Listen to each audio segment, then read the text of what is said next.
দুর্গন্ধে ভারী হয়ে উঠেছে বাতাস, ঘরের জানলা দরজায় খিল দিয়েও এড়ানো যাচ্ছে না দুর্গন্ধ। সৌজন্যে সরকারি ডিম উৎপাদন প্রকল্প বলে অভিযোগ নিয়ম না মেনেই ঘন জনবসতিপূর্ণ এলাকায় প্রাণী সম্পদ বিকাশ দপ্তরের উদ্যোগে ইংরেজবাজার শহরের গ্রিন পার্কে কোটি টাকা খরচে গড়ে উঠেছে ডিম উৎপাদন কেন্দ্রটি। আর সেখান থেকেই দুর্গন্ধ ছড়িয়ে পড়ছে ইংরেজবাজার শহরের বেশ কিছু ওয়ার্ডে। নাজেহাল হয়ে উঠেছে জনজীবন। সকাল কিংবা দুপুর কিংবা সন্ধ্যের পর থেকেই দুর্গন্ধ ছড়িয়ে পড়েছে। ইংরেজবাজার পৌরসভার 1, 2, 3, 4, 7 নম্বর ওয়ার্ডের বিস্তীর্ণ এলাকার এই ঘটনা। অনেকে অসুস্থ হয়ে পড়ছে, বিশেষ করে বয়স্ক বৃদ্ধাদের শ্বাসকষ্ট হচ্ছে, হার্টের রোগ দেখা দিচ্ছে বাড়ির ভেতর কিংবা বাইরে সর্বত্রই গন্ধ ছড়িয়ে পড়ছে। বাড়ির ভেতরেও থাকতে অসুবিধে হচ্ছে। সবসময় বাড়ির সদস্যদের মুখে রুমাল মাস্ক পরে কাজকর্ম করতে হচ্ছে। ছোট ছোট শিশুদেরকেও পড়াশোনা করার সময় মুখে মাস্ক পরতে হচ্ছে। রান্না করার সময় গৃহবধূরা মাস্ক পরে রান্না করছেন। এই সমস্যা থেকে কবে রেহাই হবে, এখন সেটাই প্রশ্ন পৌর নাগরিকদের। যদিও সমস্যার কথা তারা জেলা প্রশাসন, পৌরসভাকে বিষয়টি জানিয়েছেন, তবে কর্তৃপক্ষ দেখে গেল এখনো পর্যন্ত কোনো সুরাহা হয়নি। তাই আগামী দিনে নবান্নে মুখ্যমন্ত্রীর কাছে দ্বারস্থ হতে চলেছেন পৌর নাগরিকেরা। পরিকল্পনার অভাবে আজকে তাদের এমন পরিস্থিতি বলে দাবি। পুর নাগরিকদের দাবি, তাদের এই প্রজেক্ট অন্যত্র সরিয়ে নিয়ে যেতে হবে। মুরগির মল থেকে তৈরি হচ্ছে জৈব সার, সেখান থেকে গন্ধ বেরোচ্ছে। প্রতিদিন লাখখানিক ডিম উৎপাদন করা হয়। জেলা প্রশাসন, পৌরসভাকে জানানো হয়েছে, এখনো পর্যন্ত কোনো কাজ শুরু হয়নি। নাজেহাল হয়ে পড়েছে জনজীবন। এ বিষয়ে বিধানসভা কেন্দ্রের বিজেপি বিধায়ক শ্রীরূপা মিত্র চৌধুরী জানিয়েছেন, শহরের দুর্গন্ধ নিয়ে রাজ্যের মুখ্যমন্ত্রীকে চিঠি দেওয়ার পাশাপাশি জাতীয় পরিবেশ আদালতে মামলা করেছেন বলে দাবি করেছেন তিনি বলেন, পরিকল্পনা ছাড়াই শহরের মধ্যে প্রকল্পটি তৈরি করে মানুষকে বিপাকে ফেলে দিয়েছে। বাড়িতে কেউ থাকতে পারছেন না। প্রকল্পটি স্থানান্তরের দাবি জানিয়ে জাতীয় পরিবেশ আদালতে মামলা করা হয়েছে। রাজ্যের মুখ্যমন্ত্রীকে চিঠি দিয়েছে তৃণমূল পরিচালিত পুরসভার তরফেও চিঠি দেওয়া হয় রাজ্যের প্রাণী সম্পদ দপ্তরে। অন্যদিকে ইংরেজবাজারের পুরপ্রধান কৃষ্ণেন্দ্র নারায়ণ চৌধুরী জানিয়েছেন, বিষয়টি মুখ্যমন্ত্রীকে জানানো হয়েছিল। মুখ্যমন্ত্রীর নির্দেশে দুজন আধিকারিকেরা এসেছিলেন, তাদেরকে এলাকায় ঘুরিয়ে দেখানো হয়েছিল। বর্তমানে সেখানে পাখিগুলি কমিয়ে দেওয়া হয়েছে।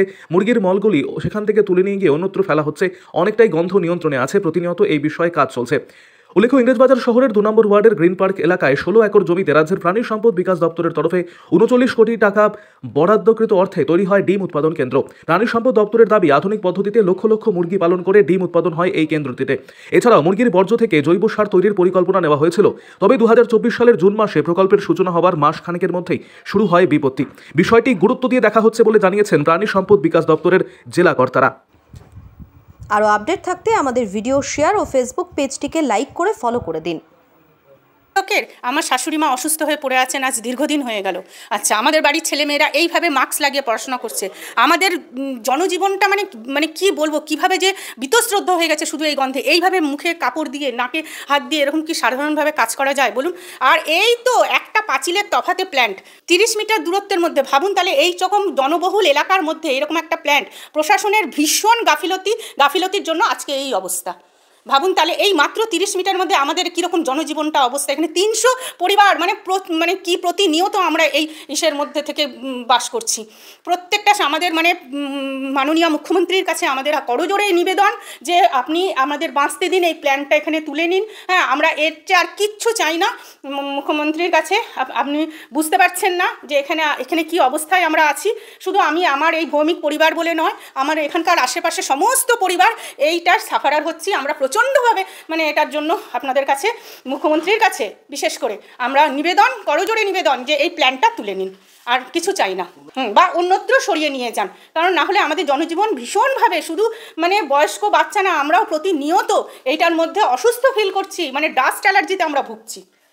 এখানে প্রচুর পরিমাণে ডিম উৎপন্ন তো হচ্ছেই, আর এখানকার যে মুরগি টুরগির যে পটি মল এগুলোর থেকে ডাস্ট করে, সেই ডাস্টটা যে রিসাইকেল করছে, সেটার থেকে গন্ধে আমাদের প্রচণ্ডভাবে এফেক্ট হচ্ছে আমাদের সকলের। আমার মা হয়ে গেল 1.5-2 মাস ধরে উনি এইভাবেই বিছানাতেই আছেন। ডাক্তার দেখানো হয়েছে, তো ডাক্তার বললেন যে এরকম ওনাকে হার্টের একটা কোনো প্রবলেম ধরা পড়েছে আর তারপরে ওনার বললো যে ডাস্ট অ্যালার্জিও হয়েছে। তো আপনাদের ওখানে কি আছে? আমি বললাম আমার পাশেই প্ল্যান্ট আছে। সেটার জন্য উনি দীর্ঘদিন যাবত এইভাবেই বিছানাতেই আছেন। বলুন তাহলে আমরা কি করবো এবার? আমার নাম অজন্তা ভৌমিক। হ্যাঁ, গাফিলতি তো অবশ্যই, প্রশাসনিক গাফিলতি। এটা অ্যাকচুয়ালি যে প্রজেক্টটা হয়েছে, এটা আমার মনে হয় ঠান্ডা ঘরে বসে একটা প্রজেক্ট হয়েছে। এই প্রজেক্টটা যদি ফিজিক্যালি এটা ভেরিফিকেশন হতো, তাহলে আমরা দীর্ঘ 50 থেকে 60 বছর আমরা বসবাস করি। আমি ধরুন, আমার জন্ম এখানেই, আমার 55 বছর হয়ে গেল। তো আমাদের এটাকে নাম দেওয়া হয়েছিল, আমাদের পাড়াটার নাম গ্রিন পার্ক। মানে এখানে গ্রিন এরিয়া ছিল, মানে আমরা ছোটোবেলা থেকে আমরা একদম অক্সিজেন একটা পূর্ণ এলাকায় বাস করছি, হঠাৎ করে একটা প্রজেক্ট এরকম তৈরি হয়ে গেল, মানে এটা আমরা আমাদের অজান্তের বাইরে হয়ে গেল। প্রথমে আমরা প্রোটেস্ট করলাম, বললো যে এখান থেকে জার্মান কোম্পানি বা জাপানি কোনো কোম্পানি আসবে, কোনো গন্ধ বেরাবে না। আমরা সেই হিসাবে আমাদের কাউন্সিলর ম্যাডামও বললেন যে নাকি ওনারা বলেছেন যে জার্মান থেকে না জাপান থেকে কি মেশিন আসবে, আপনাদের কোনো অসুবিধা হবে না। কিন্তু আমরা এরপরে দেখলাম যে না, এগুলো সব ভাওতা, প্রশাসনের পুরোপুরি ভাওতা ছাড়া কিছু না। কারণ হচ্ছে আমরা বাঁচবো, আমরা বাঁচতে চাই, কিন্তু আমাদেরকে বাঁচতে দেওয়া হচ্ছে না। এটা প্রশাসনের তরফ থেকে পুরোপুরি গাফিলতি।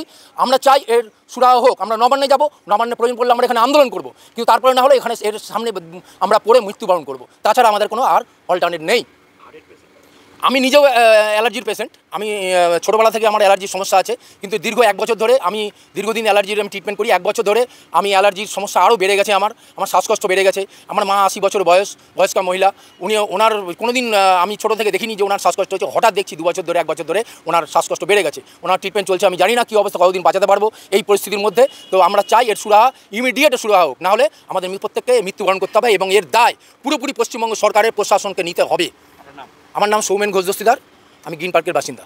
বিষয়টা হলো যে একটা দূষণকারী হেভি ইন্ডাস্ট্রি, এবং সেই হেভি ইন্ডাস্ট্রি কাজ করছে লাইভ বার্ডস নিয়ে।